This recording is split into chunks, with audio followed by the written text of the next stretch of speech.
14 বছর পর ভারতে আসতে যাচ্ছে মেসির নেতৃত্বাধীন আর্জেন্টিনা দল। প্রশ্ন উঠেছে, শুধুই কি ভারত নাকি ভক্তদের টানে বাংলাদেশেও আসবেন মেসি বাহিনী? এর আগে 2011 সালে ভারতে এসেছিলেন লিওনেল মেসি ও আর্জেন্টিনার ফুটবল দল। সেবার কলকাতা সফরের পর মেসিরা এসেছিলেন ঢাকায়। বঙ্গবন্ধু জাতীয় স্টেডিয়ামে আর্জেন্টিনার মুখোমুখি হয়েছিল নাইজেরিয়া।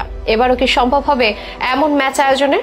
বিশ্বকাপ জয়ী আর্জেন্টিনা ফুটবল দল খেলতে আসবে কেরালায়। সে দলে থাকবেন মেসিও, নিশ্চিত করেছেন কেরালার ক্রীড়ামন্ত্রী ভি আব্দুর রহিমান। আর্জেন্টিনার সরকার এবং সে দেশের ফুটবল সংস্থার সঙ্গে প্রাথমিক কথাবার্তাও হয়েছে বলে জানিয়েছেন তিনি। এতে বাংলাদেশি ভক্তরা প্রশ্ন তুলেছেন, ভক্তদের টানে এদেশেও কি ঘুরে যাবেন মেসিরা?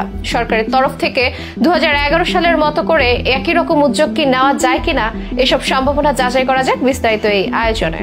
গোটা বিশ্বের অন্যতম জনপ্রিয় ফুটবল দল আর্জেন্টিনা, বর্তমানে বিশ্ব চ্যাম্পিয়নও তারা। কাতার বিশ্বকাপ জয় তাদের উন্মাদনা যেন বাড়িয়ে তুলেছে আরো। বিশ্বজুড়ে ছড়িয়ে ছিটিয়ে আছে তাদের ভক্ত। বিশেষ করে বাংলাদেশ সহ পুরো ভারতীয় উপমহাদেশে তাদের কত ভক্ত তা খোদ হয়তো মেসি এবং আর্জেন্টিনাও কল্পনা করতে পারবে না। তারা শুধু জানে মেসি এবং আর্জেন্টিনা বলতেই এই অঞ্চলের ভক্তরা যেন উন্মাদ হয়ে ওঠে। তাদের নিজেদের দেশের চেয়েও যেন অনেক বেশি পাগল ভক্ত রয়েছে ভারতে, বাংলাদেশে। আর ভারতীয় ফুটবল প্রেমীদের জন্য বিশাল সুখবর দিয়েছেন কেরালা রাজ্যের ক্রীড়ামন্ত্রী ভি আব্দুর রহিমান। তিনি জানিয়েছেন, দীর্ঘ 14 বছর পর ভারতের কেরালায় একটি প্রস্তুতি ম্যাচে অংশগ্রহণ করতে যাচ্ছে 2022 ফুটবল বিশ্বকাপ চ্যাম্পিয়ন আর্জেন্টিনা, যে দলে থাকবেন লিওনেল মেসিও। এই খবর এখন উচ্ছ্বাস কেরালা রাজ্যের মানুষ সহ গোটা ভারতবাসীর মনে। অনেকে চোখের সামনে সরাসরি বিশ্ব চ্যাম্পিয়নদের খেলা দেখার সুযোগ পাবেন। মেসিদের ভারতে আসার ব্যাপারটি বুধবার এক সংবাদ সম্মেলনে নিশ্চিত করেন কেরালার সেই ক্রীড়ামন্ত্রী। তিনি এটাও জানান, আর্জেন্টিনার সরকার এবং সে দেশটির ফুটবল সংস্থার সঙ্গে প্রাথমিক কথাবার্তাও সারা হয়ে গেছে এবং এ ব্যাপারে সবুজ সংকেত দিয়েছে আর্জেন্টিনা। এই খবর বাংলাদেশি ভক্তদের কানেও পৌঁছেছে।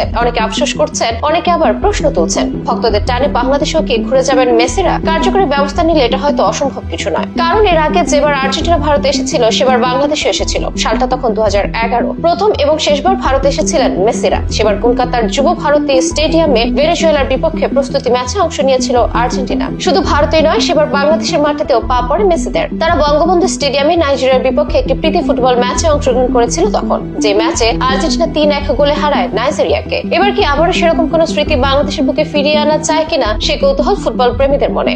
বাফুফে চেষ্টা চালালে এটা অসম্ভব নয় বলে মত বিশেষজ্ঞদের। কাতার বিশ্বকাপের পর থেকে গাঢ় হয়েছে বাংলাদেশ ও আর্জেন্টিনার সম্পর্ক। এমি মার্টিনেজ যে দেশে এসে ঘুরে গেছেন, মেসি ও স্ক্যালোনির কণ্ঠে শোনা গেছে বাংলাদেশি ভক্তদের প্রশংসা। তাই ভক্তদের ডাকে তারা সাড়া দিতেই পারেন। এজন্য ব্যবস্থা নিতে হবে বাংলাদেশকে। কাতার বিশ্বকাপ জয়ের পরে আর্জেন্টিনা ফুটবল দলকে বাংলাদেশে আনার জন্য উঠে পড়ে লেগেছিল বাফুফের সাবেক সভাপতি সালাহউদ্দিন। এমনকি গেল বছরের জুনে মেসিদের বাংলাদেশ সফরের সূচিও প্রায় চূড়ান্ত হয়ে গিয়েছিল। শেষ মুহূর্তে ভেস্তে গেছে সেই পরিকল্পনা। এবার ভারতে আসার সুবাদে সুযোগ আছে কথাবার্তার মাধ্যমে বাংলাদেশেও আনার। সেই সুযোগ বাংলাদেশে কাজে লাগাতে পারে কিনা সেটাই এখন দেখার বিষয়। তবে ভারতে যে আসছেন মেসিরা তা অনেকটাই নিশ্চিত। কেরালার ক্রীড়ামন্ত্রীর ভাষ্যমতে পরের বছর সেপ্টেম্বর বা অক্টোবরে প্রদর্শনী ম্যাচ হতে পারে। আপাতত কোচিতে হবে সেই ম্যাচের ভেন্যু, কারণ সেই স্টেডিয়ামে 60,000-এর কাছাকাছি দর্শক ধারণ ক্ষমতা রয়েছে। কেরালাতে আর্জেন্টিনার সমর্থক প্রচুর, তার তো বটেই, সাথে ভারতের বিভিন্ন শহর এমনকি আশেপাশের দেশ থেকেও অনেকে মেসিদের খেলা দেখতে যাবেন।